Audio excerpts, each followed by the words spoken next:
Salut tout le monde, j'espère que vous allez bien tous et toutes. Et oui, j'aime pas faire de ce genre de vidéos parce que ce sont des vidéos que moi j'aime parler de jeux, j'aime parler de football, j'aime parler de football dans son essence même, j'aime pas parler de faits divers. Et notamment, on est un petit peu obligé de parler de faits divers parce que ce qui s'est passé encore hier soir est un incident triste, honteux et déprimant concrètement parce que on n'a pas, j'ai cette sensation, pardon, que rien ne changera. Et c'est quand même triste parce que là, depuis le début de saison, il y a des incidents de tous les côtés. Et là, le match d'hier soir a été, peut-être pour moi, la goutte d'eau qui a fait déborder le vase. Oui, j'en avais parlé notamment dans le match entre Lyon et Marseille. Mais j'avais essayé d'être modéré dans mes propos pour essayer littéralement de ne pas tomber dans le côté j'en ai marre, j'en ai marre, j'en ai marre. J'ai préféré voilà, rester modéré. J'ai attendu la soirée parce que je me suis dit si je commence à parler de cet incident vendredi soir même, qui n'était pas prévu de match, hein, clairement, je me suis dit non, on va pas faire ça, je vais dire des choses que je vais être en colère. J'ai préféré voilà, rester calme et préféré littéralement laisser les choses descendre de cette pression et vous en parler plutôt ce matin. Oui, il y a une vidéo inédite ce matin qui vous parlera bien sûr de ce qui s'est passé hier soir et forcément de ce qui se passe depuis le début de la saison. Précise pour information parce que je sais que certains supporters lyonnais m'attendent déjà au tournant. L'objectif de cette vidéo n'est pas d'accuser Lyon, d'accuser Marseille, d'accuser Paris, d'accuser Bordeaux, d'accuser Rennes, d'accuser Nantes, d'accuser Lens, d'accuser le Paris FC, d'accuser je ne sais quel club pour ainsi dire. L'objectif de cette histoire est surtout de trouver une solution. Parce que je pense qu'on est tous, alors c'est à part ceux qui veulent juste en découdre avec les forces de l'ordre et les autres supporters, parce qu'il y a toujours des abrutis. Pour moi, je les appelle pas des supporters, ce sont des abrutis qui sont juste là pour foutre le bordel, pour essayer littéralement de semer la zizanie et pour ainsi dire poser des problèmes. Mais il est évident que cette situation qui est arrivée hier, qui est arrivée au stade Charletti, il est arrivé au Groupama Stadium il y a quelques semaines. Il va peut-être arriver au Vélodrome. Là, je crois que je sais pas s'ils jouent l'OM dans leur stade Vélodrome. Peut-être qu'ils vont arriver plutôt au Parc des Princes. Peut-être qu'il va arriver à la Beaujoire. Peut-être qu'il va arriver au Horizon Park. Voilà, l'Alliance Ivière. L'essentiel de cette vidéo, c'est surtout de trouver des solutions. Parce que les solutions que j'ai vues cette semaine, je trouve ça ridicule honnêtement. Voilà, on va le dire, les sanctions proposées par la Ligue de football professionnel et le gouvernement, j'ai trouvé ça ridicule. J'ai trouvé ça ridicule par rapport à tout ça et d'essayer de trouver une solution ferme et ferme pour essayer d'éradiquer ce fléau qui, excusez-moi de dire ça, est en train de faire quelque chose d'horrible à notre football. Enfin, le football français aujourd'hui va très bien, on a quand même 6 clubs qualifiés en Coupe d'Europe, même si l'OM est barragiste. On a quand même un championnat qui est extrêmement intéressant en termes de jeu. Je rappelle quand même que il y a quelques mois, on n'était pas loin de voir peut-être pas de football parce qu'il n'y avait plus de droits télé qui étaient proposés. Durant 1 an et demi, on a eu un virus qui nous a empêché littéralement de voir notre football festif avec notamment les supporters. D'ailleurs, tout le monde était unanime de dire ça fait du bien de voir des supporters, notamment à l'Euro, des supporters présents. On était tous heureux, tous heureux. Et là, il se passe des choses comme ça. Et concrètement, qu'est-ce qu'il faut faire? Parce que on va laisser comme ça les choses comme ça. Alors certains sans doute, il faut pas se leurrer, je baisse un peu le son. Certains sans doute sont heureux de voir ça. Parce qu'ils se disent ouais écoutez, je suis content, voilà, ça fait de l'animation.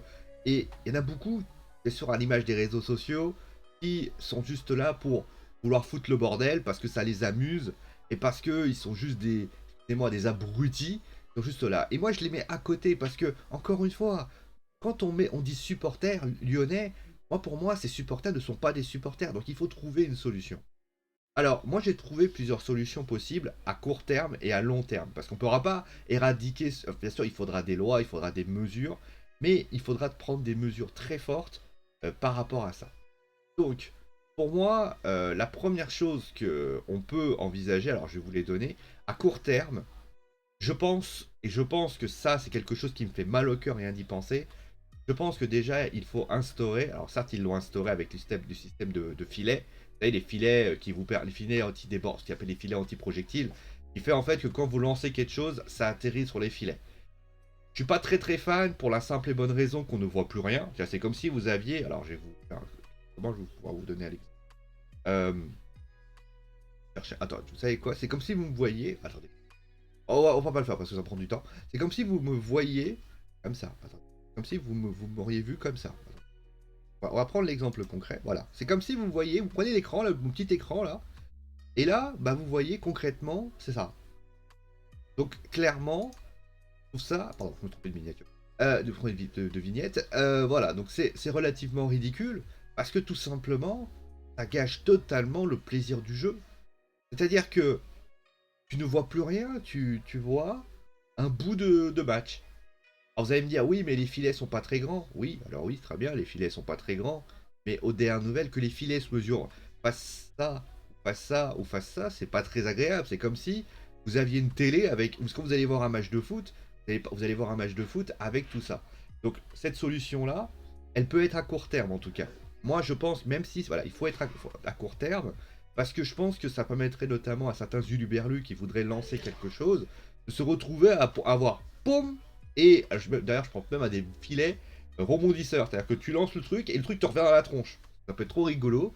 Donc ça peut être une solution. Le truc, c'est est-ce que ça peut être fait? Je pense que la LFP, par contre, et la FFF, et donc forcément les organisateurs du football, doivent, même le ministre des Sports, doivent instaurer ça dès la reprise de la saison.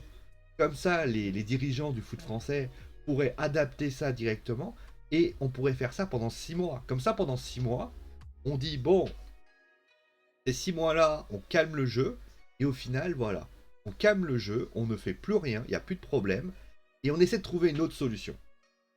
Après, au niveau des solutions à court terme aussi, je pense que, pour moi, je vais dire les choses clairement, tout incident, quel que soit l'incident, dans n'importe quel stade de foot, pour moi, c'est huis clos à vie. Pas à vie, on va dire de toute la saison. C'est-à-dire que si il y a un problème dans un stade de foot, quel que soit, c'est-à-dire que tu dis voilà, tu prends les 20 clubs de Ligue 1, les 20 clubs de Ligue 2, les 20 et je sais plus combien de clubs de National, et tu dis voilà, il y a un problème, vous n'avez fait huis clos dans votre stade jusqu'à la fin de la saison. Et même si certains supporters voudront comment, pour les clubs de foot déjà, ça va être littéralement le branle-bas de combat. Ça va être tout simplement une perte financière énorme. Et là, ils vont se dire, alors bon, c'est la merde, on n'a pas intérêt à faire les foufous, on va tout simplement régler le problème de cette façon. Parce que si on continue, comment? Parce que les clubs de foot, qu'est-ce qu'ils font? Ils vous disent, ouais, mais on fait tout pour que ça marche, on fait tout pour qu'on s'en sorte. Et ce qui est vrai, hein, les dirigeants, mais il y a des dirigeants qui se dédouanent tout le temps. Ils disent toujours machin. Sauf que là, c'est clair, il y a un problème. Quel que soit le problème, dire jet de projectile, même si votre jet de projectile n'atterrit pas sur quelqu'un, ça c'est quelque chose qui me sidère. C'est que c'est comme si moi demain, vous envoie ça dans la tronche et que je vous loupe et après vous dites ah mais, ouais, mais monsieur, vous m'avez raté. Bah, vous l'avez raté, monsieur. Mais on s'en bat les couilles. Quand vous étiez au collège ou au lycée ou je ne sais quel truc, bon, au primaire, quand vous lanciez quelque chose et que ça atterrissait à côté, votre prof il vous punissait quand même. C'est fou quand même. Donc déjà, ça va quand même dissuader pas mal de gens. De plus, et s'il y a envahissement de terrain, alors là c'est le pompon. Mais voilà, vous bloquez, voilà, vous faites du huis clos. Et comme ça va emmerder les supporters. Ça va emmerder les supporters et ça va emmerder les clubs. Et les clubs vont sans doute être beaucoup plus fermes par rapport à ça. Ça, c'est les solutions à court terme. Moi, je sais que j'ai vu la vidéo de Louis qui disait il faut pas sanctionner les clubs. Le problème, c'est que moi, je ne sanctionnerai pas les clubs à condition que les clubs prennent leurs responsabilités. Prenez le président de Lens. Prenez par exemple les dirigeants lensois. Les lensois, quand ça s'est arrivé, les dirigeants lensois ont été très honnêtes. Et c'est ça aussi qui est bien. Ils ont littéralement dit le coupable, c'est tout simplement, voilà, il s'est passé quelque chose, on prend la responsabilité, et puis voilà. Du côté, eh bien, de Lyon, par exemple, le président Aulas, il dit, alors prenez par exemple hier, au lieu de dire peut-être qu'il y a eu, non, il dit, ouais, c'est des supporters du PSG. Mais alors, Peut-être qu'il s'est trompé, hein, Paris FC, Paris SG, je sais pas. Mais concrètement, j'ai envie de dire, d'où tu tiens tes sources en fait. Tu sais, moi j'ai envie de dire, un journaliste, quand il balance des choses, d'ailleurs, en général, je ne balance jamais d'informations sans les vérifier, sans essayer de regarder, sans regrouper. Et je ne suis pas journaliste pour info, j'essaie de glaner des informations au vu de ce que je regarde. Aux dernières nouvelles, accuser les supporters, dire voilà, c'est des supporters du PSG a priori. Oui, alors ça c'est très bien, mais comment tu sais que c'est des supporters du PSG? On te l'a dit? Est-ce que tu as entre guillemets, une information d'un gendarme, de force de l'ordre? À un moment donné, on peut pas balancer des infos comme ça. Parce que en faisant ça, qu'est-ce qu'il fait, comme Michel Aulas? Il met de l'huile sur le feu. Ça veut dire que les Lyonnais qui vont voir ça, parce que vous avez, alors, bien sûr, vous avez toujours, c'est comme n'importe quel sujet de société, vous avez les modérés, les extrémistes. Et vous allez avoir des supporters lyonnais du Groupama Stadium, quand Paris va venir, ils vont dire ah ouais, ah ouais, c'est les supporters du PSG. Ils vont voir les supporters du PSG. Je pense qu'ils seront bannis, ils ne voudront pas venir. Mais les joueurs parisiens vont se prendre des bouteilles dans la tronche. Donc c'est encore plus débile de la part de Jean-Michel Aulas qui met de l'huile sur le feu, alors qu'il aurait simplement pu dire oui, c'est un incident. Encore une fois, le président lyonnais ne sort pas grandi de cette histoire. Patrick Ferracci, le président du Paris FC, je dis pas qu'il lui aussi, il aurait, voilà, je trouve, même Patrick Ferracci, le président du Paris FC, je le trouve pas très très grand dans le sens où les deux, c'est ouais, de toute façon, c'est alors même s'il a eu un sujet un peu plus large, mais concrètement, Patrick Ferracci, il dit ouais, bah moi, alors attendez, est-ce que je peux vous trouver l'information? Tiens, moi je l'ai mis en news, donc autant que je m'en serve. Euh... Elle est où? Je vous le trouve. Voilà, c'est ça. Alors c'est parti. Vous pouvez tiens.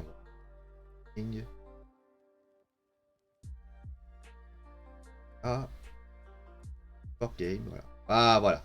Donc voilà Patrick Ferracci qui dit, président du, voilà, qui dit, par exemple, je suis désabusé en colère. Il y avait une belle fête à Charletti, il y avait des familles, des enfants. On a tenu à Dragéo, pour là il part du match. Ce sont des ultras lyonnais. Et pourquoi je suis plus modéré au vu de ce que dit le président du Paris FC? Il m'arrive à défendre, voilà, en train de dégrader les fumigènes. C'est parce que deux supporters de cette histoire donc, sont intervenus sur RMC Sport et ont déclaré que c'était des ultras lyonnais. Donc vous voyez, quand vous corroborez les informations au fur et à mesure, vous vous rendez compte que oui, il y a peut-être eu des ultras lyonnais qui ont peut-être eu, excusez-moi, la débilité de pouvoir faire quelque chose. Même si je considère qu'on ne peut pas les mettre ultra lyonnais, moi j'appelle ça des abrutis. Donc, à partir de là, mais le Patrick Ferracci, est-ce que dans sa déclaration, il ne devrait pas faire preuve de mesure, je le dis clairement, faire preuve de mesure, pour essayer peut-être, finalement, de dire, il faut qu'on se réunisse tous les présidents de club, et qu'aujourd'hui, on essaye de trouver une solution à ce domaine, et pas accuser l'adversaire d'un problème ou de l'autre adversaire. Des deux côtés, c'est pas ouf, vous voyez. Et d'ailleurs, je suis même partisan pour que quand il se passe un truc comme ça, qu'il n'y ait aucune déclaration des deux camps. C'est-à-dire que quand il se passe un truc comme ça, il est interdiction des deux camps de s'exprimer et qu'il n'y a que l'organisateur qui a le droit de s'exprimer dessus. Ça éviterait littéralement de mettre de l'huile sur le feu parce que, encore une fois, les accusations de Patrick Ferracci, bon, il parle principalement des ultra-lyonnais, donc il parle de son adversaire. Mais c'est Jean-Michel Aulas que je fustige, c'est le côté j'accuse les supporters du PSG. Les supporters du PSG qui n'ont rien à voir dans l'histoire peut-être. Et eux, bah concrètement, ça se trouve, c'est des supporters du PSG qui ont été bannis, tu sais, vous savez, les supporters du PSG qui ont été bannis il y a 10 ans, 15 ans, vous savez, quand il y a eu la tribune, quand toutes les associations ont été supprimées. Et à ce moment-là, ils ont pris la décision, et les supporters ont pris la décision de ne plus pouvoir venir. Et à ce moment-là, ils se sont dit, tiens, ça se trouve, ils sont même plus supporters du PSG. Ils sont même plus présents au Parc des Princes. Je vais dire les choses comme ça. Ils sont plus présents au Parc des Princes. Donc c'est peut-être ça aussi la réalité. Donc attention, encore une fois, t'accuses les autres, attention. Et d'ailleurs, j'espère que le Paris Saint-Germain saura répondre à Jean-Michel Aulas, parce que c'est un peu dire, voilà, bah, si c'est passé comme ça, c'est à cause de vous, quoi. Voilà, mettre de l'huile sur le feu, j'aime pas ça. Alors, Patrick Ferracci, bon, s'y abstenir. Par contre, l'accusation du troisième plan, moi, je trouve ça un peu bibile.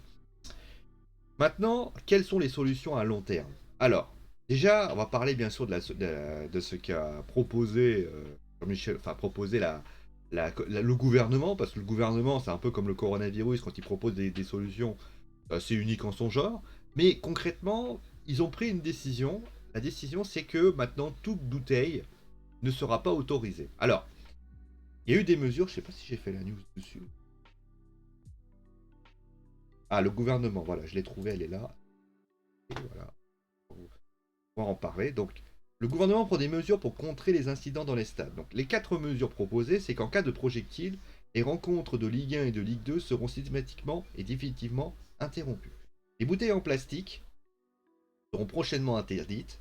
Les clubs devront se munir de dispositifs de sécurité anti-projection, ce que je vous avais parlé, les fameux filets. En cas d'incident, il faudra décider en 30 minutes maximum de la reprise ou non de la rencontre. Alors, d'ailleurs, cette phrase magnifique, hein, j'avais spoilé un peu le truc. Je dis, est-ce que cela additionnera les fauteurs de trou? Il faudra voir ce week-end en Coupe de France. Pour l'histoire, alors, moi je trouve que là, ça va. En fait, en cas de projectile, les rencontres d'ODR seront systématiquement et définitivement interrompues. Bien, enfin, mais par contre, ça se dissuade. En cas d'incident, il faudra décider de 30 minutes. Non, ça va pas. Ensuite, les clubs devront se munir. Oui, mais moi je suis pas fan. Voilà. Par contre, les bouteilles en plastique seront prochainement interdites. Bah, j'ai envie de dire non, en fait. Parce qu'en fait, les gars, moi, ce que j'ai envie de dire, c'est que tout objet susceptible d'être projeté devront prochainement interdites. C'est-à-dire que le débile qui balance ses clés, c'est qu'il est con. Parce qu'au DR Nouvelle, moi, je balance mes clés, je rentre comment à la maison. Il y a ma femme, à un moment donné, c'est compliqué. Mais au DR Nouvelle, vous balancez votre briquet. Un briquet, hein. Il est comme ça. Hein. C'est-à-dire que, voilà, il va y avoir quoi? Les bouteilles en plastique et les briquets seront interdits. Après, tu vas avoir, par exemple, quelqu'un qui va lancer une batterie de portable. Tous les projectiles, les boules, non, tu mets tous les projectiles, tous les types de projectiles seront prochainement interdits. C'est-à-dire que tu ramènes ton briquet, ce sera interdit d'avoir un briquet. Ce sera interdit. Alors les bouteilles en plastique, pourquoi ils les disent bouteilles en plastique? Parce que c'est plus grand, donc forcément, bouteilles en plastique, c'est comme ça. Forcément, c'est plus compliqué de balancer les regarder ça dans le slip. Mais ODR Nouvelle, voilà. Donc ODR Nouvelle, moi je trouve ça débile. Bon bref. Après, qu'est-ce qu'il faut faire? Aujourd'hui, il faut commencer par une chose très simple.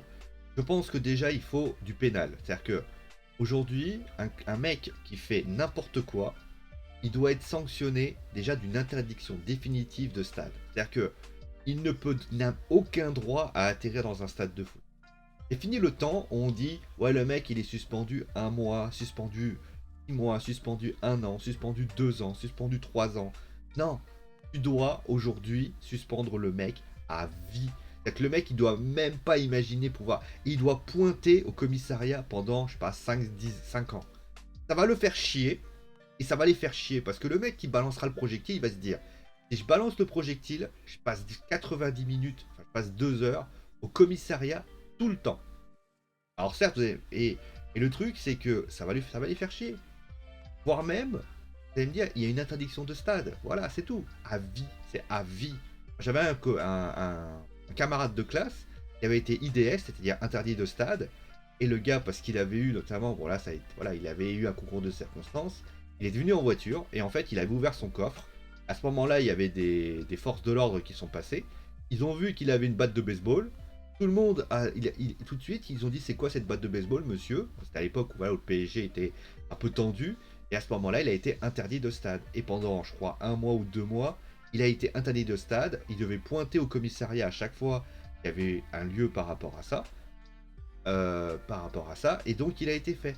Et donc, bah, ça doit se faire peut-être pendant 1 an. Pendant 1 an, t'as pas le droit d'atterrir, voilà, t'es à vie, mais pendant 1 an, ça va te faire chier, ça va le faire chier. Et au final, bah, les autres, ils vont dire, bon, ça fait chier, donc finalement, je vais pas y aller. Parce que, il n'y a qu'une infime proportion qui font ça. Il n'y a pas 10 000 personnes qui le font. Il y a peut-être, allez, 20, 30, 50 personnes qui vont vouloir lui l'idée. Mais si les 50 personnes savent qu'ils vont finir au commissariat tous les week-ends et qui pourront pas, par exemple, je sais pas, ils veulent aller, je sais pas, à la rencontre, ils veulent par exemple, ils doivent faire un truc. Non, non, mais vous allez pointer au stade. Oui, mais monsieur, il faut que j'aille voir ma belle-mère. Non, mais on s'en bat les couilles, hein, vous restez, vous pointerez au stade et ça va être les faire chier au bout d'un moment.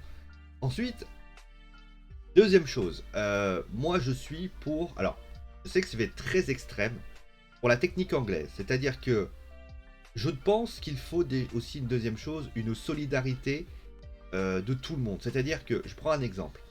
En Angleterre, quand le mec se dit dans sa tête qu'il va balancer un truc, qu'il va faire une connerie, au bout d'un moment, eh bien, ce mec doit être littéralement dégagé, doit littéralement être soutenu par les autres. C'est-à-dire que quelqu'un qui, par exemple, le mec, il va faire ça. Au bout d'un moment, les mecs à côté doivent l'attraper. Ils doivent l'attraper, ils doivent dire au stadier, tu le dégages. C'est ça en fait, une solidarité entre supporters aussi. Parce que le problème il est là, c'est que, prenez le cas de Payet. Je pense d'ailleurs que ça aurait été pour tous les stades. Quand le mec balance la bouteille, tout le monde rigole. Bah non, rigole pas, rigole pas. Je veux dire, à un moment donné, le mec à côté, s'il sait que son club peut être sanctionné, il faut qu'il l'arrête avant.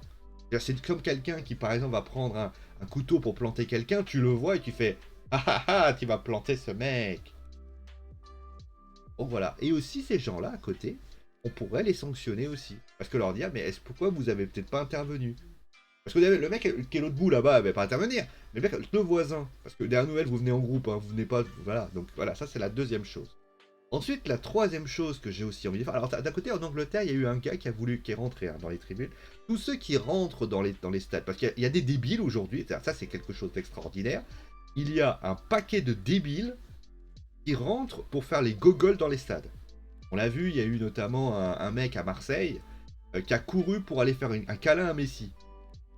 Et ça, tout le monde était là en train de dire ah ouais, bon, c'est quand même mec qui était fan de Messi.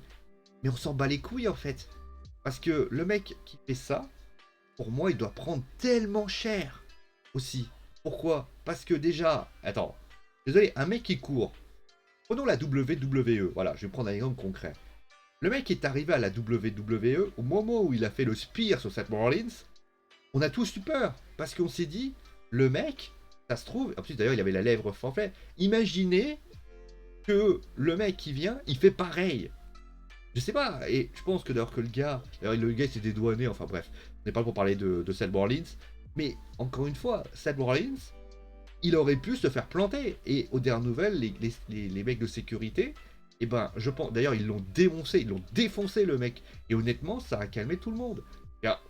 Et bah le gars, il faut vous dire les choses, le mec il doit être pris, être emmené dans le corps, doit être emmené, et au dernier Noël doit être interdit de stade à vie aussi. Parce que ces gens-là aussi incitent les autres. C'est ça qu'il faut dire. Parce qu'au dernier nouvelle, alors vous allez me dire, oui, mais si c'est des enfants de 6 ans, qu'importe. C'est-à-dire, l'enfant de 6 ans, certes, vous allez me dire, oui, mais il n'est pas conscient. Mais pourquoi il n'est pas conscient? Il sait pas qu'il faut pas qu'il rentre dans le stade. Pardon, sur le terrain, je veux dire. Donc voilà. Et au dernier nouvelle, en Angleterre, c'est comme ça. En Angleterre, tu bouges, le mec il commence à vouloir. Je crois que j'avais un truc. Il y avait un gardien, il y a longtemps, hein, un gardien qui avait fait une erreur énorme. Parce qu'en fait, il voulait frapper dans la balle, il a visé à côté, il a mis la balle au fond. Et ce qui se passe, c'est que à ce moment-là, il y a un supporter qui se met devant lui, qui l'insulte, etc. Le mec avait pris cher, je crois qu'il avait pris il avait pris donc interdiction de stade, il avait pris une lourde amende, il avait pris et dites-vous qu'en Angleterre, parce que si on continue, on va parler de l'Angleterre, si on continue dans cette voie-là, ce qui va se passer, c'est que des dirigeants, voyant que ça continue à amplifier, vont augmenter les prix des abonnements. Là, les prix des abonnements, je ne sais pas combien ils sont, mais ils doivent être à 350, 500 euros. Voilà, ça change, mais prenons le cas, par exemple, où on se dit, bah, vous savez quoi, on en a marre, vous allez monter les abonnements, et vous allez les monter à 1000 euros, comme ça va les calmer. Et ben 1000 euros, 1200, 2000 euros, c'est de l'argent. Et on sait tous que c'est compliqué. Donc voilà. Donc, la réalité, elle est là. Après, je ne l'ai pas dit dans les courts termes, je pense d'ailleurs que le mois de janvier, il serait peut-être judicieux de se réunir pendant cette période, de mettre des huis clos. C'est-à-dire que tous les matchs sont à huis clos, calme le jeu par rapport à ça. Donc, voilà. Maintenant, pour les clubs, faut-il les sanctionner pour le long terme? J'ai dit bien sûr que là, il fallait une sanction de suspension de stade à huis clos, etc. Pour le court terme. Faut-il les sanctionner pour le long terme? Pour moi, la sanction de huis clos est jouable. Parce que clairement, tu peux pas laisser... Ça veut dire quoi? Ça veut dire que si quelqu'un fait n'importe quoi, donc voilà. Et aussi, d'ailleurs, je vais le terminer, il faut des sanctions fortes par rapport à ça. Pourquoi il faut pas qu'il y ait, je crois qu'il a pris 6 mois ferme, un truc comme ça. Il faut plus. Plus. Maintenant, pour ce qui s'agit, et on va terminer avec ça, les clubs, la Ligue de football professionnel, la Fédération française de football, qu'est-ce qu'il faut faire? Eh bien, mon point de vue là-dessus, il va être très simple. J'estime que les huis clos, oui, mais il faut que, de mon point de vue, il faut surtout que les clubs ne soient pas sanctionnés de points. Pourquoi? Parce que au final, avoir des clubs sanctionnés de points, ça les fait devenir Jean-Michel Aulas ou Patrick Ferracci ou d'autres situations où Jean-Marc Rivière, je crois qu'il s'appelle. Bon, je sais plus comment il s'appelle, le président de Nice. Jean-Michel Rivière, voilà. Clairement, le président Rivière.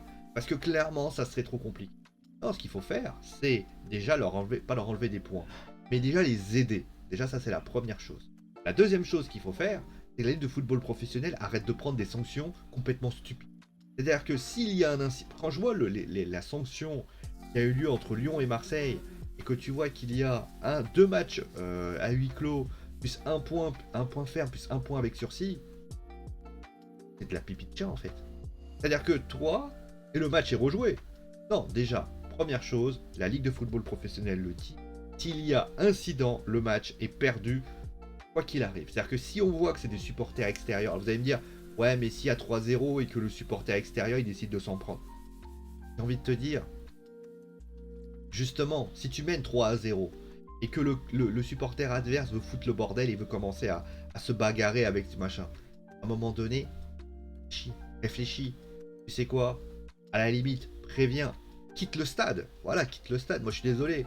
Alors, tu vas me dire, oui, mais c'est plus facile de sortir par l'autre côté. Oui, mais aux dernières nouvelles, la LFP est pas conne. Elle va sanctionner les supporters extérieurs si jamais ça commence à sortir.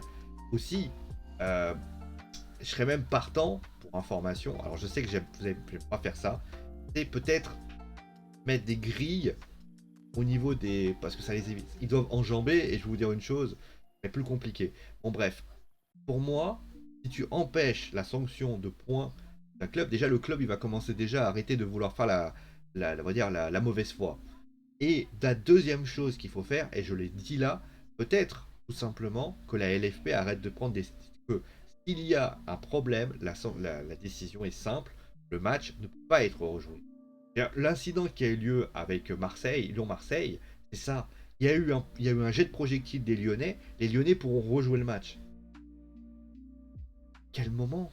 À quel moment tu rejoues le match? Voilà, c'est hallucinant, surtout que aucun des clubs n'est d'accord avec l'idée. Donc concrètement, voilà un petit peu les sanctions, les décisions que je prendrais. Je veux pas aller jusqu'à l'extrême de Première Ligue, mais je pense qu'on va devoir y aller à un moment donné. Mais voilà, donc, encore une fois, je suis pas là pour taper sur les Lyonnais. Moi, j'ai vraiment pris les déclarations de Patrick Ferracci, de Jean-Michel Aulas. Mais je pense que Jean-Michel Aulas, là, clairement, il déconne. Je dis clairement, il déconne. Il est pas dans... Il fait n'importe quoi dans les déclarations, dans les propos qu'il dit.